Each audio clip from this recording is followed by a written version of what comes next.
ఏ ఊరు అదే? టిక్క కుదిరిందా మన్న జోలికే వస్తా. నాకు ఒకటి కొట్టావు కదా, ఈ రోజు నీకు 2 కొట్టలు నేను నిద్రపోనే. అయిపోయావు. అమ్మో వీటికి దొరకదు. ఎంత దూరం పారిపోయినా నా చేతులు అయిపోయావే. అక్కకి మొన్న బాగోలేదు కదా, ఒకసారి ఇంటికి వెళ్ళి చూద్దాం.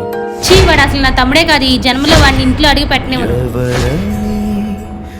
మొన్న ఏదో చిన్న సహాయం చేశాడని చెప్పి నీ జైలుకి వెళ్ళిన తమ్ముని ఇంట్లోకి రప్పిస్తే మాత్రం నేను ఇంట్లోంచి వెళ్ళిపోతా. ఇప్పుడేగా చెప్పా వాడిని ఇంట్లోకి రానివ్వనని. ఇప్పుడు నీ కళ్ళు చల్లబడియా? ఎప్పుడు చూడు వాడి మీద పడేడుస్తా ఉంటావు. వీడు మారుడు. ప్రియా, ఆ ఇంకా అయిపోలేదే, ఇంకోటి ఉంది. ఈ సంగతి చెప్తా. ఎక్కడ దాక్కున్నావే? మా అమ్మే కిందకి రా, అయిపోయావు.